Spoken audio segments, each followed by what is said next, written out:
Welcome to Atamerica TV. My name is Anton. I'm one of Atamerica's e-guides, and if you have any questions, you can ask me or the other e-guides outside of the performance area. And now you're currently watching one of our Atamerica TV program, GRE Prep Course webinar, and we will be joined by our facilitator, Christine Swendy, before this very short commercial break. But right before that, we're going to also have a social media quiz, and you can comment your answer on our Facebook Live. And the question is, when was Atamerica first opened? And we're doing this completely digital on all of our programs now, and the reason we're doing that is to help flatten the COVID-19 curve, so we can help those of you who are staying at home entertained. And now we'll cut to commercial.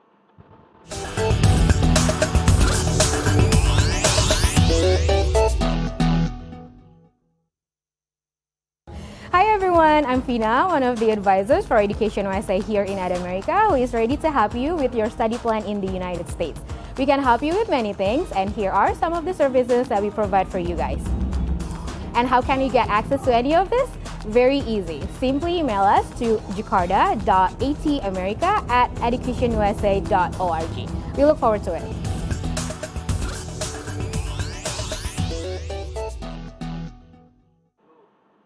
Hi, welcome back. We are now joined with our facilitator, Christine Swendy, and to begin today's event, I would like to give the floor to Christine. Thank you, Anton. Thanks very much. Hi guys, it's really strange to not see you in the room, but as usual, I hope you'll participate as much as possible, especially in the second session after we come back from break. If that's okay, say yes in the question and answer. I would really love for you to talk after this, however.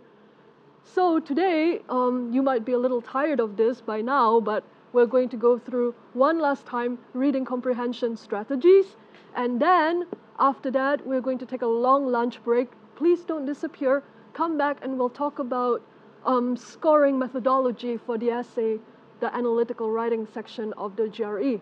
If that sounds good and you're not asleep yet, let's start. I would like to start by reminding you that there will be some technical glitches all through, potentially, because it's my first time doing this digitally. So as always, when you're here, I'm sure you'll be very forgiving and you'll stay focused, attentive, even if we have some problems with microphone and so on. So thank you in advance. It's really great to see all of your names. It's really funny because the only name I recognize here is Daddy, I think. And I'm wondering if you gave me fake names. Did you give me fake names throughout? I have no idea, see? But okay, that's that. The slides are behind me, right, Anton? So, okay, I will. Okay, so this is our last session on the GRE verbal. I hope by now you have found a great new comfort level when tackling verbal reasoning. I know that I spend a lot of time emphasizing certain sections of the verbal reasoning, but it's for a good reason. The reason I do that is because, well, where am I clicking? Yeah. See, technical glitches, guys.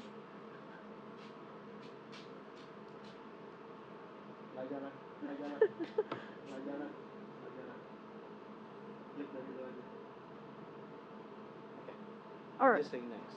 Just say next, okay. So as you know, this is the last session we're going to have together, and we are going to do some overview of reading comprehension strategies, take a break, and then come back and do analytical writing. Next, can I have the next slide? So again, I would like to remind you that of the breakdown of the verbal reasoning. You have text completion, sentence equivalence, and reading comprehension. Reading comprehension being, again, the longest part of the verbal reasoning section, and usually the most challenging part, so that's why we're going through mostly reading comprehension strategies. And because any question on verbal reasoning is requiring of you the same kind of skills that you bring to answer RC questions well. I hope that makes sense. So again, it's time to look at really boring passages, kind of together, but not entirely. We're sorry about that, but if you put up with me going blah, blah, blah monotonously for 10 minutes, we'll have a break, and then when we come back, you guys are going to participate as usual, okay? So I'm really looking forward to that. So remember the time when you were excited to read about phytoplankton diversity? No, but this is that time, right, where you read random, boring, scientific passages or maybe about a famous sculpture in Italy somewhere. I know it's boring, but by now, I hope that you're way more comfortable tackling academic writing and understanding the conventions of academic writing. So, let's break it down, right? Most RC passages are about obscure topics from a generally academic perspective. I know that over the past few weeks we have talked about what that means, an academic perspective. As I told you, it means that there will be a writer's alignment of himself with certain points of view on the topic that he is going to present. To read well, you have to understand why he brings up the critics that he brings up, why he brings up the points of view that he brings up, and what his own position is in relation to the perspectives that he brings up. I hope that makes sense. So most passages, as usual, they have 4 building blocks. You have the subject or point. Let's say the subject is phytoplankton diversity. And then you have the background, where the passage is going to tell you a little bit about the topic at hand to give you a context and a background. The most interesting thing next is that the passage in the GRE usually presents certain perspective, right, on the topic or subject matter that the passage is about. And the questions are related usually to these perspectives on the subject matter and the passage's relation to the perspectives that they bring up. So implications, subject, background, perspective. That's okay. How do passages usually function? Again, bear with me, this is a bit boring to talk one-sided, but passages function usually by comparing more than one point of view on a certain subject. When we look at actual RC passages after this, I would like you guys to think about these bullet points that I'm presenting right now, and maybe think about how the passages are really doing what I say they're doing, right? So I'm saying that an RC passage is comparing more than one point of view on a certain subject. Now, these points of view could be a contrast to one another. So you could have an RC passage that says, writer A has said this about this topic, but writer B contributed a new way of thinking about it, so that would be a contrast. It's not, however, always a contrast. Very often you've got passages bringing up different points of view on a topic, but the second point of view that comes into play is just an addition of, an elaboration of the first point of view, right? Overall, passages in the GRE tend to be not too judgmental. As I always say, it's never too labai. It's always kind of basa-basi, right, on a certain topic. Not always, but even though it's out to correct a certain assumption about a subject, it tends to be very balanced. It might take a very neutral stance towards the perspective that it introduces, or it can defend one perspective over another. Why do I go through these bullet points? Because I think it's really important when you read a passage to map it instantly in your head and to understand its positioning and why it's bringing up the perspectives that it's bringing up. It usually helps you to very quickly tackle the passage that way and be able to answer the questions that come after it. So again, we have talked about this. It's a review. Map the key concepts, right? Look at the passage quickly and then understand, okay, it's about Picasso and his position in modern art history. See each paragraph as a bullet point in the argument. Think about placement. It's not random. People write and place paragraphs in certain places to kind of create a contour of argument, right? So look at each paragraph quickly and try to summarize in your head. Oh, that paragraph is an intro. Oh, this paragraph is bringing up perspective A. That paragraph is bringing up perspective B. Understand what each paragraph is doing. Map the entire passage in your head. Do not read passively, right? It's been 6 weeks of this, and I hope that point is clear. You want to very actively tackle any passage you have, even if it's a sentence completion, it's like a short blurb, even if it's sentence equivalence, even if it's an RC passage that is very long, tackle the passage, don't read passively. 4 is kind of interesting, right? You have to also know what points to ignore.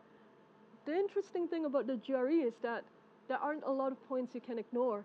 I think as you have seen from our course, right, in the past few weeks, very, very tiny details, an adverb here or there, can turn into a question down the road. So even though you kind of have to know what points to ignore when you're trying to read fast and get the gist of the paragraph, at the same time, I think you know the expectations by now that you are asked to read on a pretty close-grained level, right? On a pretty microscopic level. So think about that. Think about what to pay attention to. Learn to pay attention to very small details, I think, in the text, in the grammatical structure. Now, I think we have a few minutes to finish this overview before we get to a passage. So I want to talk about the hacks that we talked about before. I think this was during our very first lesson. We were talking about cheating, right? How do you cheat?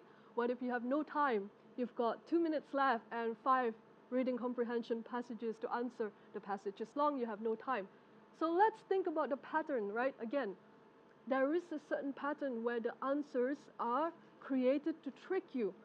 If you do enough GRE exercises, you get very familiar with what appears to be the correct answer, but is actually the wrong answer that is meant to trick you, right? So let's go through again what wrong answers look like. Okay, imagine now, right? You're taking the actual exam, you're trying to get a scholarship to go to the University of Chicago on a scholarship, and finally it's no longer playtime. You're not just here to have fun on a Saturday morning, but you're taking the exam. 7 minutes, so look at the answer choices that you have. If it sounds too definitive, if it says something like modern art history contributes to the evolution of pop art in the 1970s or something, I'm giving you an example. If it sounds too definitive, it's probably the wrong answer. Look at point 6. Very counterintuitively, when it sounds kind of vague and non-committal, that is when it tends to be the right answer. Look at point 2. Answer choices that use extreme or categorical words like only, all, always, every day, never, exclusively, they tend to be wrong. Why again? Because the point that I've been repeating, right? Verbal reasoning is about a sampling of academic conventions, academic writing. Academic writing is always so qualified. It qualifies every assumption that it makes. It's never that definitive. So if you have an answer choice that says only blah, blah, blah, does blah, blah, blah, or always something, when something happens following that, it tends to be wrong because it's never that categorical a way of thinking that you see in these passages. 3, answer choices that are true but are bringing up an assumption that's not in the text, that tends to be wrong. Let's say that the text is again on Picasso and modern art. And then the answer choices brings up something about like late 20th century expressionism or whatever. It sounds right, but this detail was never mentioned in the text. That tends to be the wrong answer. We go back to a question that we had talked about, I think, a few weeks earlier, which is, when is it ever okay to bring in certain assumptions outside of the text? Because certain types of GRE questions, they do require you to make that kind of leap, right? They do require you to kind of make an assumption on the basis of logical reasoning based on the information given in the text on something that is outside of the text. But again, I go back to the same, I think, conclusion, which is that it is always, always much safer to only answer according to the information in the passage itself and nothing other than that. So always answer according to the actual words, information given in the passage, and don't pull in anything that's not in the passage itself. So 4, hypothetical answers tend to be the wrong answer when you're given GRE answer choices. Hypothetical answers are usually following this kind of syntax. For instance, if a vaccine had been invented for polio in the 19th century, Poland would not have succumbed to, etc. If something had happened, X would not have happened. That's a hypothetical sentence structure, and when you have this kind of answer choice, it's usually the wrong answer because you can't really make presumptions on a hypothetical reality outside of the text. 5, answers that seem very good because they contain very specific data, they also tend to be the wrong answer. Why? Because they are usually presenting data that you cannot find in the text itself. So let's think about this for a second. Think about this claim. It's not 100% true because it's not a math test, right? So we are tracking a pattern in the way GRE answer choices are created, but I cannot say it's always true. But let's think about how true this is, that the vague sounding, non-committal statement tends to be the right answer when you're trying to identify quickly what the right answer is and you're short on time and cannot read the actual passage carefully. So let's take a look again to recap again, right, as to what types of answer choices in the GRE are meant to lead you down the wrong path, because the GRE is extremely tricky. It is asking you always to read on a microscopic level. So again, as I said, better to assume that the right answer is only based on the information in the text, and again, better to assume that you are asked to read on a very granular level than to assume otherwise, okay? So those are, I think, the two operating assumptions that should, guide you when you are taking the test. So again, the answer that looks right, if you miss, is usually the wrong answer, even though it looks right, but there is always some fine detail there that makes it the wrong answer. The answer that could be right, but with some subtle difference that actually makes it the wrong answer, if you read the passage very carefully, then there is the actual right answer. There is the answer that is the opposite of the correct answer that always trips you up if you're not doing something. If you are not reading the question itself carefully and you miss the word except, for instance, and you read which one of the following is instead of which one of the following is not, any carelessness in reading the question could make you think that the opposite of the correct answer is actually the correct answer. And then the last one, don't trip up.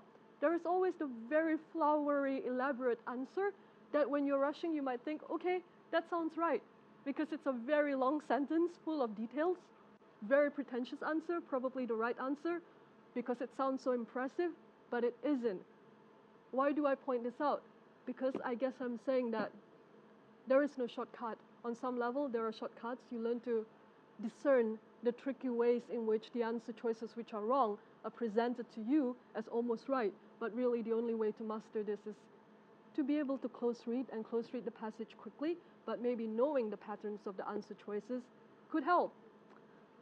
And then we have the third hack, right, which is the supermarket technique, I call it.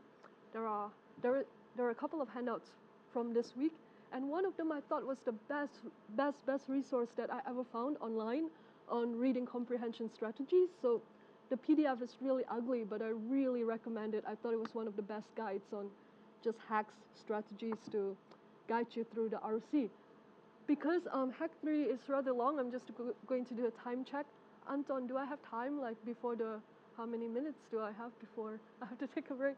Sorry guys, technical. It's so weird too to look into this camera and pretend I'm talking to you, but I'm not really, and while we check to see how much time we have, which I'm just going to take a look at your comments. Okay, so by the way, guys, we have some feedback from the students, and I think they're saying that the audio is not great for them, and the microphone is a bit noisy. And then, how is the audio now? Can somebody give a quick response? Can you hear me well now? Can you hear me well? If you can hear me well, please let me know right now. Okay, audio is better now, but if you cannot hear me, let me know, okay? By the way, enjoy your last minutes of silence, guys, because I'm just talking by myself for another 2 minutes or so. Another 10 minutes, wow. Okay, I'm talking by myself for another 10 minutes, but after we come back, you're going to be tortured again the way you're always tortured in a real life class, except digitally. Are you looking forward to that? You are looking forward to that, right? Okay, so if we could go back to the PowerPoint, guys. Okay, so, okay, third hack. I don't really like this, but I'm just going to go through it because it is a way. It is still a strategy. The strategy is this, right? When you are going downstairs to Camchick supermarket, because downstairs of Pacific Place there is a super fancy supermarket, right? Let's say that you're trying to buy a tomato to make something to cook tonight, correct? You're not going to just grab the tomato that looks very red and very shiny and say like, okay, this is the right tomato for me. I'm going to buy this for 36,000 rupiah, which is like quite expensive for one tomato. What are you going to do instead? You're going to take that tomato from Kemchik supermarket downstairs, and you're going to observe to see if it's really the red shiny tomato that can make your dish well. Why is it called the supermarket technique? Because if the tomato looks good from a distance, but upon closer inspection it's actually too mushy or something like that, it doesn't work. I think the point that this hack is trying to make is that sometimes you see something, an answer choice that looks like an almost perfect tomato, right? But it's not actually the perfect tomato because it's only 90% correct. The almost right answer, therefore, is not quite right. So I'm going to read the second paragraph of this because I can't ask you to read. It very so often happens that there is some sort of mistake or assumption in an almost correct answer in 10% of the answer choice that you thought was perfect. But out of excitement or anxiety, not to mention because the clock is ticking, you overlook that one part of the answer that is not quite right. So you force that tomato to be a perfect tomato, even though it's actually too mushy. Little do you know that the remaining 10% contains something that is blatantly wrong, and thus it invalidates the entire answer option. What is the point we're making here? Even if we look at the answer hacks from earlier and the patterns of the answer choices that are meant to intentionally mislead you. I think the point that we are making here is that the GRE is quite tricky. It will be out to trick you. It will be out to present answers that look almost right. So what you get used to thinking, I hope, over the past few weeks is that you get used to the expectation that you are asked to be prepared to be tricked. You are asked to be prepared to spot the tricky answer choice that seems almost right but isn't right. You are asked to read on a very granular, close reading level. And you should know all this, and then you go in to the test with the right expectations. You're not trying to bend the almost right answer to be the right answer. You get used to the fact that you are asked to be very fine-tuned in your responses. So that is the point that I wanted to make there. And then we have a passage, right? So I think because we can't control the time here, I am going to start reading just the first paragraph and pretty closely so that we can look at it. And I think when we come back, I will get some of you guys to try the audio setup on Zoom and read. But okay, let's see. Typical academic opening. During the 1960s and 70s, scientists were concerned and puzzled by a large gap in the human fossil record. Quickly, what is the topic here? Human fossil record, there is a gap, there is a mystery, correct? So that's what I pick up on when I read the first sentence. I read the first sentence, and I think the key phrase in here is large gap. So this is probably going to be the topic in the rest of the passage, correct? Instantly I think it's discussing a large gap, meaning that scientists have explanations about human fossil, but they discovered this gap. They discovered information that they don't have, and the passage is probably going to be about the information they had prior to the discovery of the gap and what the discovery of the gap presents in terms of confusing the previous theory. So reading speed, read the opening very, very slowly. Once you kind of map out what the topic is going to be about from the opening, you can speed up a lot more in reading the second and third paragraph. So, puzzled by a large gap in the human fossil record. The aquatic ape theory gained prominence as an explanation for this gap. Even as a sentence like that is pretty interesting. I think it's quite interesting because it's like, so there's this theory they presented and it gained prominence as an explanation for the gap. But can you identify the writer's position on this theory that he presented? Okay, commercial break. We'll be right back. We'll talk. Yeah. Is that right, Anton?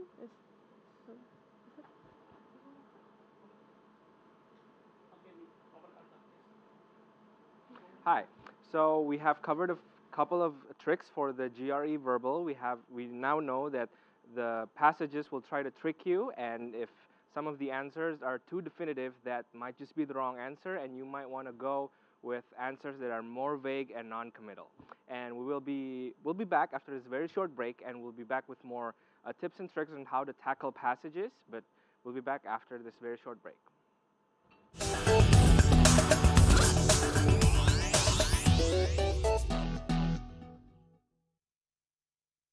Hello, any particular plans you want to do next week? Well, wherever you go, it's not going to be a problem because we are currently going digital. Watch all of our events online. Here, I'm going to show you what we have on our silver platter for next week. On Tuesday, March 24th at 2 p.m., you can come and hear from our YCLE Professional Fellow alumni. They will share how they grew their skills and led their communities in finding solutions to local problems. You can watch all of our events on our social media, which you can find them here, just below me. Don't forget to always stop over on our website and follow all of our social media for the most updated list of events. See you online!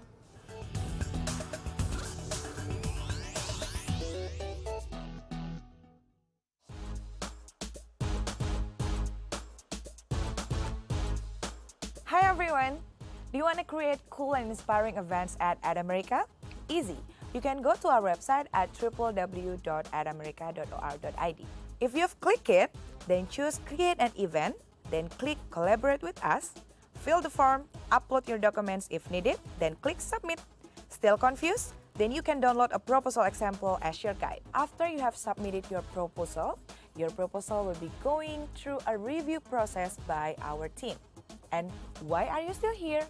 Go to our page now and send your creative ideas to us. We'll be waiting for you.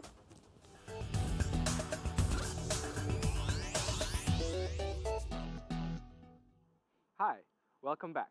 Before we continue our session, I would also like to remind you that if you have not answered our social media quiz, you still have the chance to participate by going to our Facebook Live and put your answer on the comments. And now I'll give the floor back to Christine. Okay, hi guys. Upon being back, I learned that I actually cannot pick on you and ask you to read passages out loud for me until after our lunch break. So forgive me if this is a little monotonous for now, but what I'm going to do is pretend to be you, read this, and pretend to be myself, and read this passage, and we're going to discuss the passage and the answers like we usually would in a real-life classroom, except I will be doing the reading, okay? Okay, so let's go back to the passage. I'm so sorry, guys. Can I ask where is the screen for the Zoom? I seem to have lost my Zoom screen. Okay, I'll try to see it from up ahead, but if you can help me with my Zoom screen. Sorry, guys. Sorry, guys. Knock the chair over and let's see how many more chairs I knock over in the course of the evening. Okay, so going back to the passage that we have. So, oh, thank you so much. All right, I can see better here. During the 1960s and 70s, thank you so much, sir. I'm sorry for being clumsy. During the 1960s and 70s, scientists were concerned and puzzled by a large gap in the human fossil record. First sentence alone is enough to give you the whole overview of the entire passage, really. This could be boring, but again, close reading is a very important skill. Why do I say the first sentence can give you the entire passage? The attitude of the writer can usually be identified in the first sentence, and the positioning of the passage can usually also be found in the first sentence. By the way, I'm paying attention to your Q&A, so if you have a technical difficulty on your side, like you cannot hear me well, please continue to let me know, okay? All right. Why do I say first sentence? Go back to this. Scientists were concerned and puzzled. Concerned and puzzled, what does this mean? This means that we're about to talk about a controversy in the scientific community having to do with a gap in knowledge when it comes to human fossil record, correct? So this is what we know from this first sentence, correct? And that this passage is probably going to investigate the scientific community's change in point of view about human fossil record and how that gap brings about the controversy. But you've only read one sentence, and if you were short of time, if you read the first sentence carefully, it can actually prepare you for quite a lot that comes. So aquatic ape theory, again, gained prominence as an explanation for this gap. It says that it gained prominence, but somehow I feel like the passage is going to undermine the aquatic ape theory. I don't know why I feel that way, but just from the sentence that this theory gained prominence as an explanation, but even though there is an explanation for this gap, I feel like the aquatic ape theory that is offered as an explanation is probably going to be shown as limited in terms of how much it manages to explain this gap in human fossil history. The theory posited that primitive humans were forced toward a literal lifestyle by competition for arboreal resources. Analogies were made to seal populations who sleep on land at night but spend most of their days in coastal waters. Proponents pointed to various physiological human attributes such as bipedalism and the webbing between human toes as extant adaptations. Do you guys remember, if you were here during the last class and we read, for me, a really difficult passage on bosons or something like that? It was about what was it about? It was about, I think, a scientific, hyper-scientific passage. And I told you that I was confused and I was trying to see what sentence in the passage made me confused. I think it's always really good to pay attention to where you lose focus in a passage. For instance, I paid a lot of attention in the first two sentences of this passage, but when it comes to the point in time when the passage is trying to explain what the aquatic ape theory is, I think my own attention was kind of distracted. I read the rest and I didn't understand why the details were offered. So I had to take a step back, right, and think, what is this thing that posited that primitive humans were forced to a literal lifestyle by competition for arboreal resources? You're lost. I mean, I'm lost because I don't know what that word is, littoral, right? Lifestyle. It's not literal, it's littoral lifestyle. Feels like a GRE word. And then I see by competition for arboreal resources. Okay, by competition for trees, for resources having to do with wood and trees. But what if I didn't know what the word arboreal means, right? So reading habits, I think in general, it's always good to pay attention to where you lose your focus and what sentence made you lost. Because if you can pinpoint and identify the sentence that made you feel kind of lost in the passage, then you can kind of backtrack and pay attention to it again. So I'm going to read the rest of this without interrupting myself so much.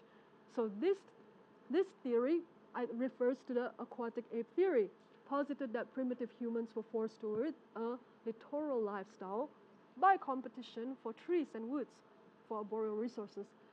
Analogies were made to seal populations, human, as in the early human population, was compared to the seal populations, who sleep on land at night but spend most of their days in coastal waters. Proponents of the theory of the aquatic ape pointed to various physiological human attributes as extant adaptations. So proponents of the theory that there was a time in primitive human history when they were forced to live in a way that was comparative to the seal population, these people believe that the leftover physical features, like the webbing between human toes and bipedalism, are attributes that remain extant from that period of time. EXTANT, such a popular GRE word, so close to the word extant, like tell me the extent to which you're bored right now in this GRE session, but no, not the same meaning, right? Extant, which actually means what? Leftover? Still existing? There's like a huge part of the GRE that we did not pay attention to or talked about all through, right? What is that? That huge part that we never talk about is the fact that you should be memorizing flashcards 24/7, especially if this is not just playtime for you and you're taking the exam for real. This goes without saying. It's the most easy but the dumbest and most autopilot part of studying for the GRE, right? You need to memorize those flashcards. So just because like certain live GRE lessons might not cover actual vocabulary sessions, that's a given, just to note that again. All right, second paragraph. However, the aspect of the theory that captured the public imagination and undoubtedly boosted its standing was the point that this hypothesis explained human hairlessness, as with dolphins. This streamlining would facilitate swimming and diving.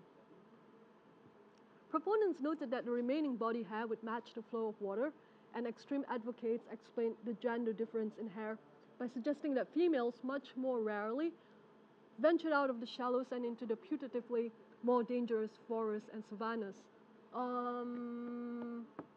So far, what have we been talking about in the first and second paragraph? We're talking about a large gap in human fossil history and an explanation that was provided to explain that gap. The rest of the first paragraph and the second paragraph is concentrating mainly on this explanation that's meant to explain that gap. The explanation is also known as the aquatic ape theory, meaning that this is an explanation of the time in primitive human history when we mimic aquatic animal life like seals, I guess, and it's trying to prove that this period of time existed. The second paragraph is doing what? The second paragraph is further elaborating upon the aquatic ape theory, right? It's saying that usually people come to believe in the aquatic ape theory through what? They come to believe in it through our hair, through the matter of hairlessness, because hairlessness on human bodies could be explained by the time when we had to spend some time in the water, etc. So first and second paragraph kind of related, still talking around the aquatic ape theory, and yet I'm alerted to the fact that this theory is going to be maybe dislodged. We will see. Let's look at the third paragraph. Nonetheless, despite the popular stature of the theory, the scientific community almost unanimously rejects it as mere conjecture, not only because of the lack of supporting evidence, but also because its claims do not withstand scrutiny. While bipedalism does facilitate swimming, it is even more of an advantage in terrestrial pursuits. Further, biomedical analysis indicates that humans remain such inadequate swimmers that they could not so succeed. As for hairlessness, critics point out that other semi-aquatic mammals actually, oh no, I can't see, actually,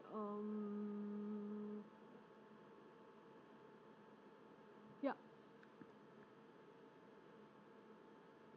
have dance or barrel-shaped torsos for hair retention. Okay, what is interesting here is that what we see is that my guess was correct, right? From reading the second sentence of the passage. If we remember, the second sentence of the passage was the second sentence at the very beginning. It was the aquatic ape theory gained prominence as an explanation for this gap. And I say, even though the passage is positing that there is this explanation called the aquatic ape theory, I say that probably the rest of the passage will explain what that theory is and then provide the perspective that counters the validity of that theory, meaning that it's going to say the aquatic ape theory does this, this, and that, but we actually learn that there are limitations to that theory as an explanation for that period in human fossil history. And it was correct. The third paragraph says, nonetheless, despite the popular stature of the theory, the scientific community rejects it, right? I think what's interesting here is that what I see always when I close read GRE passages is that the beginning and being very, very closely attuned to the perspective of the passage in the way that it introduces the topic it's talking about can usually alert you as to what the rest of the passage will talk about. And I hope you see this. Okay, I'm just going to read the last part. Today, the theory, while still championed by a prominent writer, but non-scientists, has no serious support among mainstream trained paleanthropologists. Okay, interesting. Let's see our questions then. The passage implies what? See, if you guys were here, then we could actually talk about this in person. But while we look at this passage, I really want to return to where we were when we were talking about answer choices and the patterns of answer choices in the GRE. So let's try to see if we can remember that a little bit, right? What answer choices are and how they are meant to mislead you. So the passage implies that according to the theory, a male aquatic ape would most likely do which of the following? The word here is implies. The passage implies, according to the theory. Which theory? The aquatic human theory, right? The theory of aquatic humans, I think that's what it is. And so Let's see. Which of the following? Spend almost all of its time in the water, spend its nights in the water, but its days partly on land, spend its days partly in the water, but its nights partly on land, spend its days mostly in the water, but its nights on land, spend almost all its time on land. Kind of like Gidding, right? Let's see. Do I have to look at the passage again? Where can the answer be found? In the comparison to the seal, right? I think in the comparison to the seal, if you're still with me,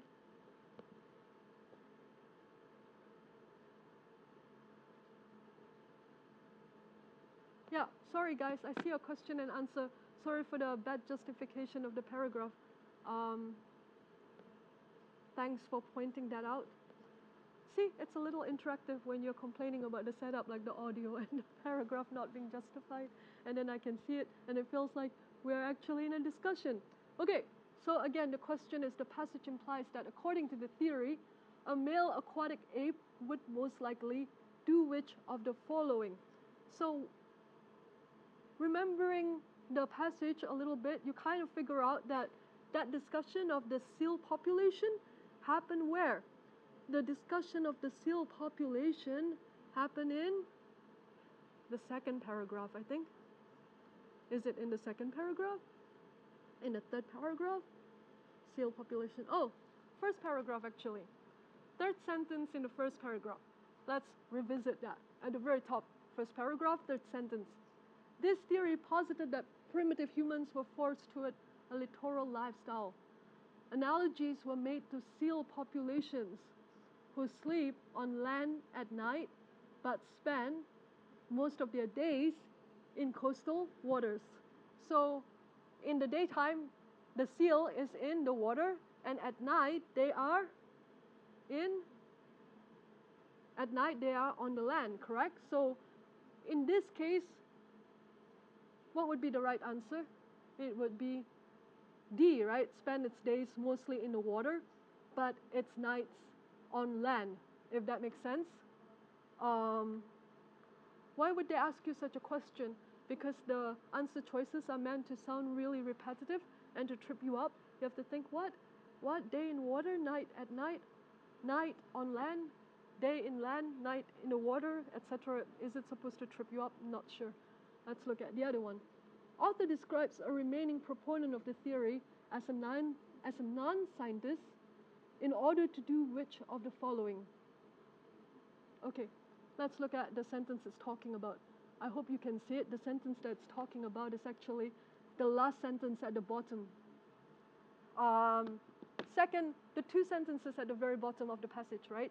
Today, the theory, while still championed by a prominent writer, but non-scientists, what theory are they talking about? The theory of the aquatic ape theory, right? Has no serious support among mainstream trained paleoanthropologists, right? So why did they bring up the fact that there is a remaining one guy who's a proponent of the theory, but that he's non-scientific? Why mention that fact of his being non-scientific? Let's look at the answer choices. A, the author describes a remaining proponent of the theory as a non-scientist in order to do which of the following? A, cast doubt upon her subjectivity. Yes, could be correct, because if she's a non-scientist, then we doubt her objectivity, pardon me.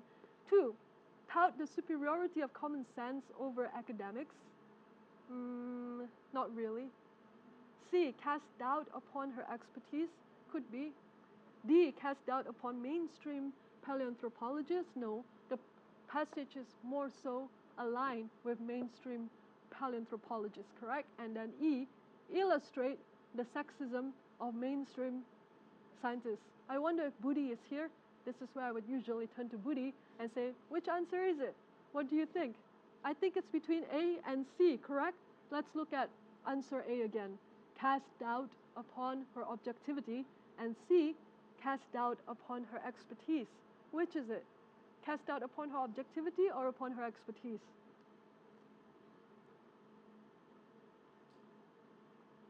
I think it seems to be about expertise, because the writer is compared to another population, And that population is chiefly identified as what? As a population that has expertise in the topic. So if that writer who's still a proponent of the theory is compared to the scientific population, that means that the point of comparison is a matter of expertise, right? So I think, yeah, C. Okay, so I'm going to go to the next one, but let's see if we have time, because the next passage is very long, and I want you to keep thinking as we're doing these readings in a pretty one-sided manner for a second. All the points that we had spoken about earlier, about strategies to map the passage, about being alert to the types of tricks in the answer choices, yeah? So, I'm so sorry, Nadia. How many minutes do I have? Do I have good time? 1 minute? Really? You want to add more? We got time, no problem. Oh, okay, yeah, maybe, yeah. Okay, actually, 5 more? Yeah, okay. So if we have 5 more minutes, I'm sorry, we're going to talk about the next passage a little bit. And here is the challenge for you. I want you to pay very close attention to the first opening paragraph of the next passage and guess yourself what the rest of the passage is going to talk about and what the passage's positioning is in regard to the topic that it's going to talk about. So that's the challenge for you, because our discussion of the next passage is probably going to be broken up a little bit, and then you will go for lunch, and then we'll come back. But please don't disappear. Go for lunch and come back so that we can have an actual discussion where people participate. Okay, I see more Q&A, so I'm just going to check it real quick. Oh my God, you are participating. That's very nice. This is so great. See you participating and offering your answers, even though we are totally digital. So let's keep doing that, okay, guys? This is great. Keep using the question and answer feature, and let me know if you cannot see the passage, if you think that the answer choice is D, etc. Okay, that's really good. Okay, so can we go back to the PowerPoint? Yeah. PowerPoint. The PowerPoint. Yeah, thanks. All right. Again, your challenge is to guess what the rest of the passage is from reading closely the first opening paragraph. Long regarded as a necessary evil. What's the key phrase that you have to pay attention to here? Necessary evil, right? Long regarded as a necessary evil, the royal mistress is a classic staple of the French court. Now, if I had to guess which are the 2 key phrases in this first opening passage, I would say necessary evil and classic staple, okay? Both a necessary evil, but also a convention, right? What's a classic staple? It's like in a Sinatron TV series, you always have the evil mother-in-law. That's a classic staple of the Sinatron drama.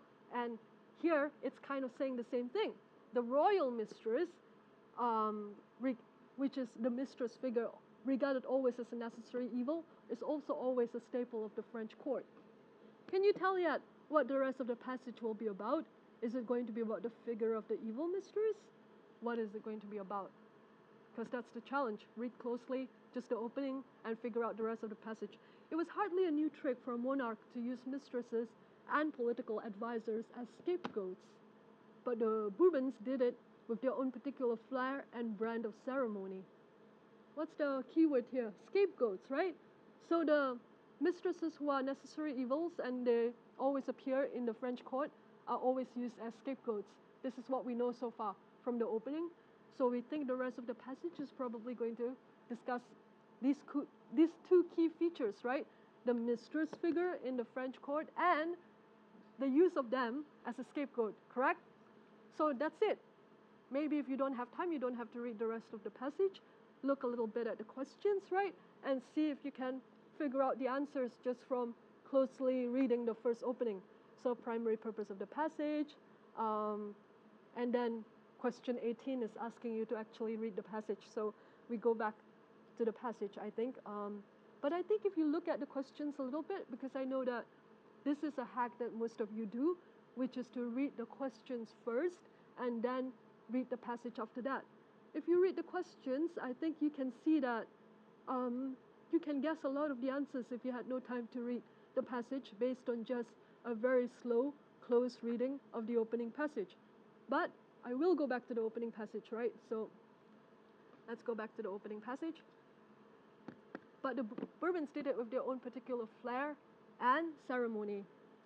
Much of life in the French court was dictated by tradition, ritual, and custom, and the role of the mistress was no exception to this. Mistresses were there to please the king and be the target for unwanted criticism, but they were also expected to stay out of political affairs. So they're scapegoats, right? They're used as scapegoats, but they are expected to stay out of political affairs. These are the main things I think we have to pay attention to. Going to look at your Q&A for a second. Passage is talking about French royals. Yes, is that Daddy is offering his point of view on the passage, right? Because the challenge is, guess what the rest of the passage is going to be about based on a close analysis of just the opening. So we have here somebody offering the theory that the rest of the passage is going to talk about French royals. Good, thank you, Daddy. But okay, that's good. But what aspect of the French royals? Anybody? Can you type your answer? What aspects of the French royal do you think is going to be discussed in the rest of the passage based on our close analysis of the opening paragraph? Anyone? Come on, guys, type away. So, what aspects of the French royals do you think is going to be taken up in the rest of the passage based on close analysis of the keywords in the first opening paragraph? It's going to be talking about necessary evils, right? In the French court. That necessary evil is the figure of the mistress. It's going to talk about what? Political affairs, I think, because the last phrase says mistresses were there to please the king, but were expected to stay out of political affairs. It's going to talk about scapegoating, because we see the fact that mistresses and political advisors are used as scapegoats, right? By the way, I chose this topic because I thought this could interest you, because like a digital session is very difficult to gain engagement. But we're talking about mistresses in a French court, right? So it's exciting. I hope you find that exciting. We have more offers here. People are offering theories as to what the rest of the passage is going to be about. Somebody said they're probably going to discuss how they use the mistress as scapegoat. Danny. I have no idea who this guy is. Who is Danny? I am trying to picture you guys in a real room. I don't think I've ever met a Danny. Did he just join? Perhaps. And then somebody else say, again, the same thing. The rest of the passage is going to discuss how they use the mistress as scapegoat. And then we have Alia, who says royal mistresses as necessary evil and as scapegoats in political affairs. Very good, Alia. That's very good. So, yeah, I think you're right, Alia, and I think you're right, Nico and Danny. These are very good theories as to what the rest of the passage will be about. But as to what the rest of the passage will be about, we will discuss, I guess, after we take a break. You'll come back, yeah. Maybe you guys will join the GRE group on WhatsApp that I keep promoting during lunch and gossip about how this digital session went, right? And then you'll come back after that. GRE group on WhatsApp, guys. I don't know if she's here, though. Thanks, Anton. Okay, thank you, Christine. And that was a very wonderful first session. We've learned the tips and tricks on how to carefully choose your answer for the course and how to dissect passages and learn about their true meaning. And we'll be back for more at our second part. And for our social media quiz, unfortunately, nobody won our social media quiz for this part, but don't worry, you can still try your luck on our next program. And thank you, Christine, for the first part, and we'll be back at 12:30, and we hope to see you again at the next Atamerica TV program. Goodbye.